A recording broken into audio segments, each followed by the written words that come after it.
Warcraft 3 audio commentary. This game is going to be a 4v4 random team game on Azeroth server on Battle.net. And I'm going to be the purple player here, Roll East 2015. And yeah, I'm actually going to start this replay over so you can see the load screen to sort of emphasize the idea that you need to be looking at the matchups.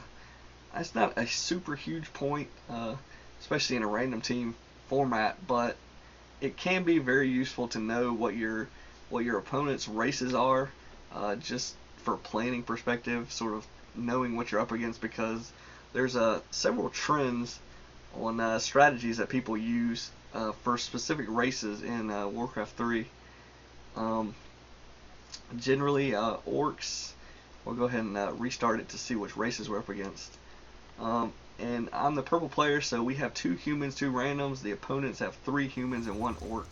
So some of the trends for orc and human army compositions are: the orc will either go bestiary units, usually either bat riders, wyverns, or raiders, usually picking one of those to mass, or maybe wyverns and bat riders, depending on what they're up against. And or sometimes they will go headhunters into berserkers casters, or they will go for tauren casters in a late game situation. And for human, either they are going to be going casters or mech units from the workshop, or air, mass griffins, or maybe mass dragonhawks. Tanks and gyros, fairly popular, fairly effective in many force situations, both for anti-air purposes. Scouting and tanks can just roll over bases like nobody's business. They're really one of the most efficient units, I think, cost-effective, cost-wise, damage-wise, food-wise, in the game. Sometimes I get annoyed at how effective they are. 3 of them, they just show up in your base. Sometimes it can just devastate you, especially if you don't have units that can quickly counter them. For instance, fiends piercing doesn't do very much damage to the fortified armor, so without an orb of corruption, usually you're in trouble if you just got mass fiends. And they show up with some siege tanks, siege engines or whatnot. And again, as you probably know, if you played fours, any fiends and worms are kind of the general strategy that undead goes for. Sometimes they get fancy, maybe mass melee or guards, or try to go necro wagon, but those are kind of one-trick ponies. I think the fiend worms are the one of the more versatile strategies for undead and fours. And yeah, another thing humans like to do. Oh, I didn't focus. I didn't look at this. Show you that one of my allies actually was sort of AFK, we thought, and then he started attacking his own base and left. Thankfully, he left before he killed it, because that would have been a huge blow if he had killed this town hall. And I'm going to go ahead and take over his base. Generally, I try to take over when allies leave, because I feel like I can macro it pretty well. But usually what I do in these situations is I'll try to get 2 barracks and mass the most versatile tier 1 unit. In this case, I'm going to go for riflemen, because they're going to provide anti-air later. They're going to be ranged, so they can be pretty effective behind my grunts and tauren chieftain. It's kind of funny, my other commentary I did 2v2 ended up going paladin, tauren chieftain, rifles, grunts. Well, in this game, that's pretty much what I'm going to do with green and my base and army. If we look over here, yellow looks pretty decent. He's going to do some ancient war creeping here. I think that's he maybe needed another archer or 2. I mean, you can get away with doing this, but that's a lot of damage putting out on the ancient war and the archer. I see him doing this, and I kind of run up here to help him do this quickly without taking too much damage. And I sort of expect he's going to expand, which he does. A general thing for any race to do on fours is to expand quickly, especially for human players. As you see, blue looks like he's going to be bringing the militia. He's going to be doing this. Red has already creeped out his expansion. He's going to be expanding, and orange is also doing the same thing. So fast expanding, pretty common, pretty effective, especially this map. There's only 2 entrances to each side of the map on the ground, unless you get Zeppelin. So as you can see, they're going to be creeping another gold mine. They actually put up 3 fast expansions here, though the orc fast expansion is slightly slower than the human ones because they can power build. But I'm going to be doing the shockwave grunt tier 2 push that I sometimes do in 4s, kind of unorthodox. Sometimes it's effective. Here I kind of get a little lucky. They make a mistake and it's really effective. But anyway, it's kind of a general thing. A lot of people like to go for mass air. You're going to see as the game progresses, that's going to be Yellow's eventual goal after he gets his expansion up, is he's going to try to get teched up for Chimera. Chimera are pretty good on this map since the cliffs kind of limit the mobility of ground units, and the expansions are between each side's main bases. So he can swing around and harass all these expansions pretty quickly. If they start to TP, he can just go over the cliff and or over the tree line here, and if they don't have like flying anti-air, and he can just go to the other one and harass it and start wasting their TPs, wasting their time. He doesn't actually have to do that too much here, but it's just one thing he can actually do. But as the game progresses, we're just creeping up. There's just a lot of creeping going on, which is kind of typical on these large 4v4 maps.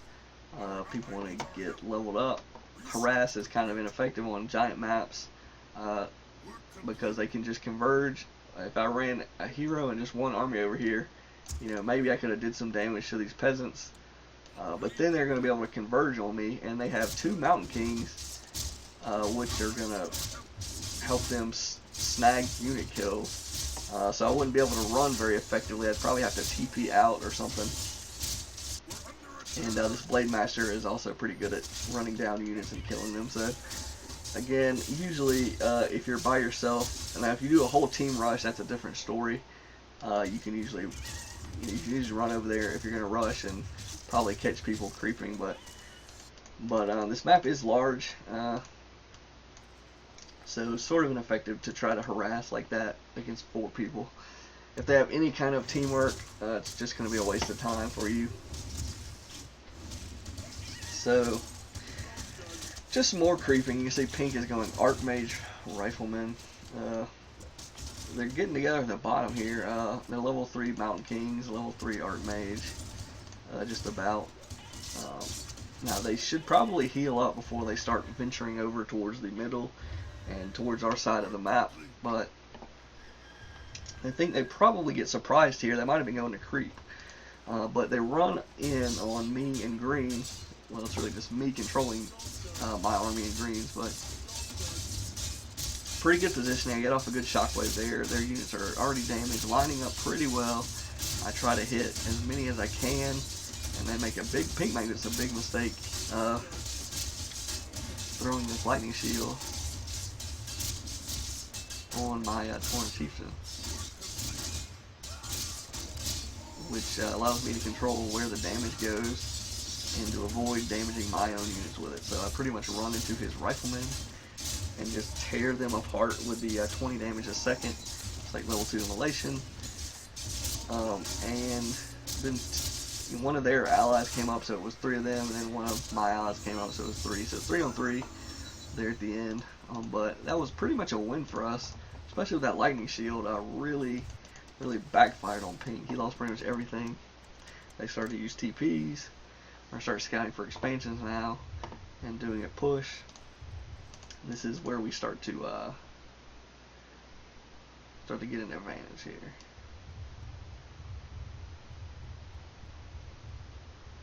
So you can see they're splitting off to find this expansion. I am just going to go to this main base, thinking pink is pretty much depleted on his army, which is true.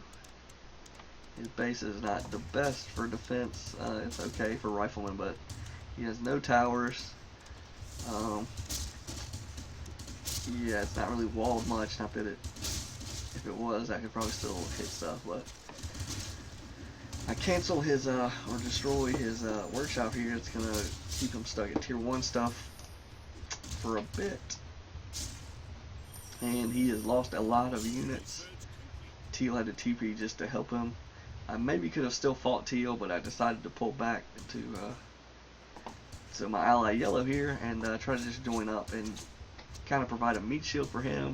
I don't want him getting caught alone and all that stuff. So we're gonna go together. I'm just going to go back here and roll over. Blue is going to finish off this expansion.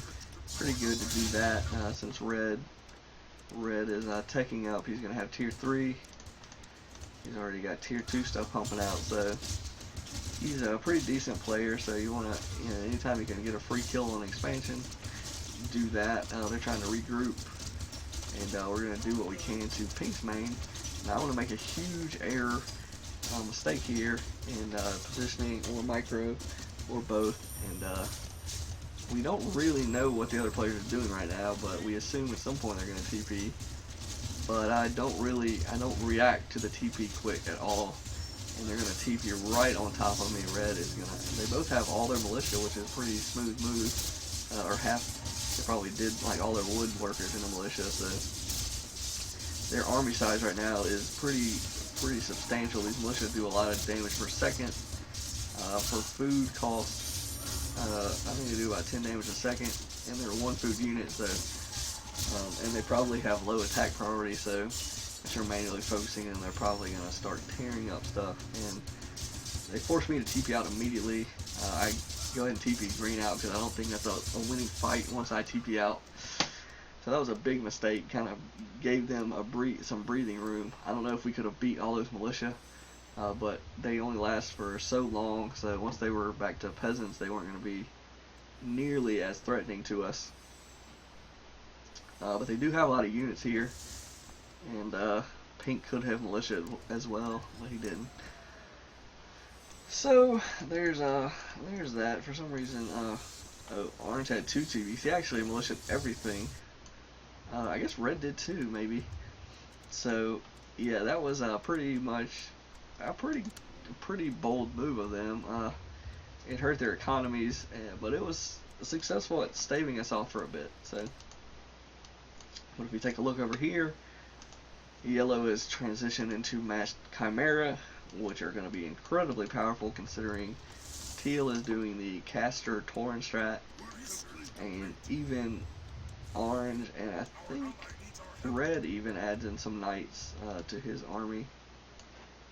So those are just going to be just Chimera melt through the tier 3 melee. So without good positioning and a massive rifles, they're going to have a real hard time with those. The heavy air and rifles are more of, I don't know if I'd call them a hard counter. They're more like it's more like a push between which are better, rifles or Chimera, as far as fighting each other, because while the rifles get the bonus damage and they don't take extra from the magic splash for their medium armor, they're still, Chimera do a ton of damage and they do splash, so that's going to hurt the riflemen if they're clumped together. Riflemen have about half the hit points of Chimera, and they probably do about half or a third as much damage. So yeah, it's really it's not. Now with the damage bonus, they're probably going to be closer. I think they do 200% damage to Chimera's riflemen, that is. So they're not gonna do. It's not gonna be quite as bad, but you would much rather have some air units that hit air units like gyros or dragon hawks or griffins or wyvern wind riders.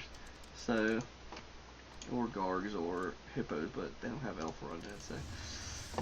So even siege engines with the cluster rocket upgrade are gonna be decent, because they have fortified armor. And they still do piercing to air when they have the upgrade. So, and they hit multiple targets with that upgrade. So,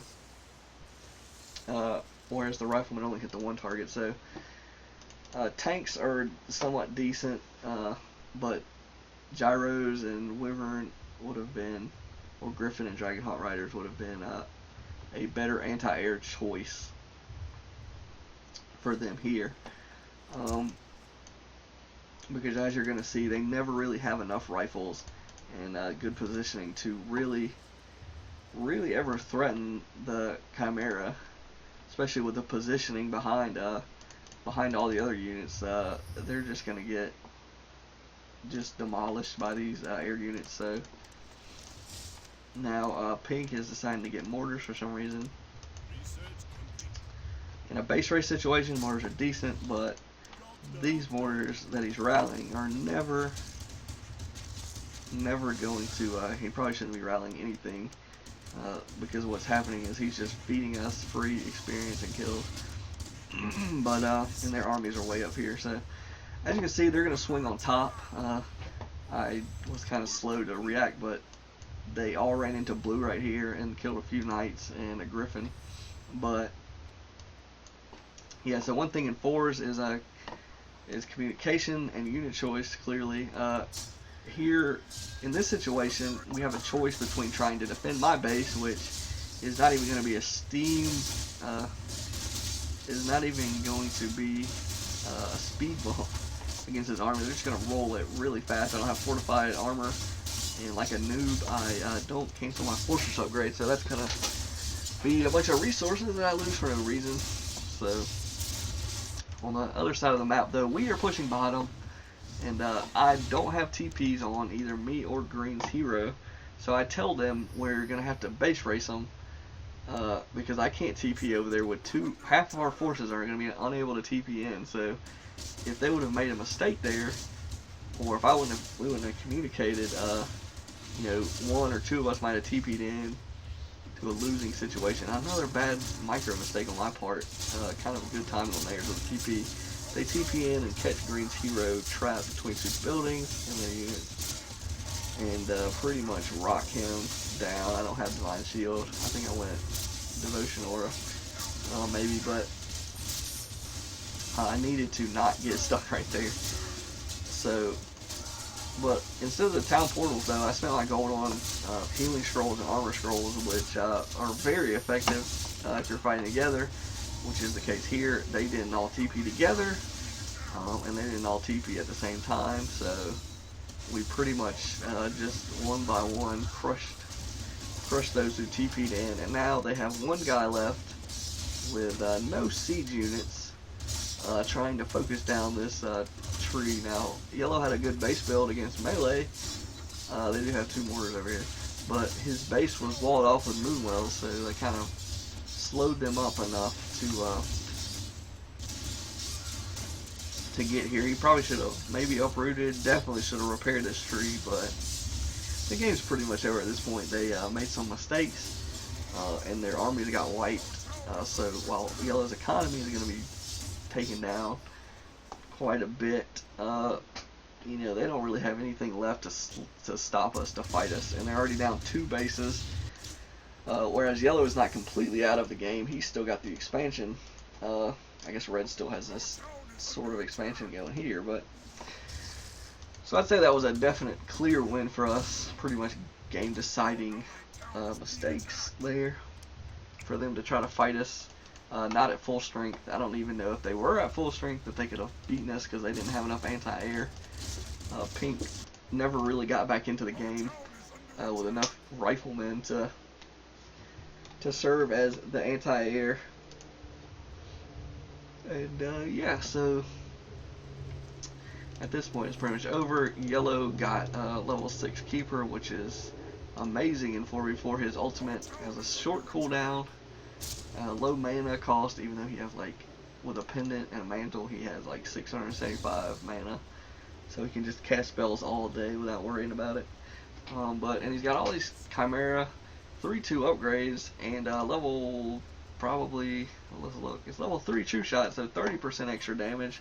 They are getting plus 30 damage on True Shot Aura, and that's going to do Splash, so that's absurd. And then they get plus 20 against buildings with the siege damage. So So plus 30, they're doing like 100 to 160 damage. A hit and splashing it. So, and he has tons of them. So pretty much even heroes are going to be fair game to just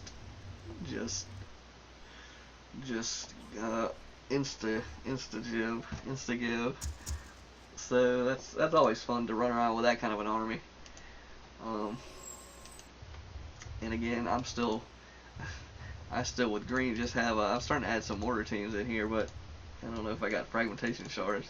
Going for tier 3 for the frag shard, but again, not gonna make a difference really. It's already over. And then with my base, they knocked me out of the game, so I'm just playing Dota with this Tauren Chieftain. Luckily I have reincarnation, so when they do kill it, I probably could have kept him alive, but since I have reincarnation, go ahead and strike me down like Obi-Wan. I will become stronger than you can ever imagine, which just means I'm going to come back with full hit points of mana and cast more shockwaves. 4 more shockwaves. They killed me before I got that last shockwave. That was kind of a mistake on my part, but they actually didn't have too many units that I could hit with shockwave at that point. They got the 1 knight and the 3 heroes, so the others were breakers. They were immune. So, but anyway, never want to miss out on a shockwave, a level 3 shockwave. Again, they can't really fight us. That was good positioning on my part, just me being at the fountain and them fighting me from over here. So, elite skills, guys, even in 4s. No, but I was just being silly there. This game is pretty much over. I think yellow probably could solo all of them with his army. They don't have any air units, which was kind of their downfall, because nothing on the ground is going to stand against these super upgraded Chimera with the True Shot aura and the Keeper of the Grove ultimate, Healing Wind or whatever it's called. And he actually is going to get Starfall as well. So there's two very strong ultimates in 4s. Not that they're really necessary, but at this game. But oh, they had 1 Bat Rider. Get that Griffin. Notice that it has 2 armor upgrades, and it only did about, I don't know if it did all that damage, but it still got plenty of hit points. I think he's got the Animal War training, so he's at 975 hit points. And again, the Chimera have the 2 attack or 2 armor upgrades as well, so they're really gonna be shielded from the concoction. Not that he had that many Bat Riders anyway, but that's kind of one counter to Bat Riders that makes them really inefficient. Is 2 or 3 armor upgrades, and they start to become not cost efficient to kill air. While being able to instantly hit down air can be useful, really you're going to need sustained damage against these heavy armored, not heavy armor, but armor upgraded tier 3 air units, because they have a lot of hit points, and they don't clump as much usually, and they have more hit points than the light air units, like Gargs and Hippos. So really, Bat Riders are more of a counter to Gargs and Hippos and Gyros than the tier 3 air, especially in late game with the armor upgrades. So yeah, they would have been better going Wyverns, Wind Riders. So this game's over. It's been pretty much over for a while. But I hope you saw some things that were useful. It's tips for 4v4 and games in general, and had found it somewhat amusing. This game, we had the Hearts of Champions, and played on through our backstabbing, leaving ally. So I hope you guys enjoyed, and until next time, Scrymind out.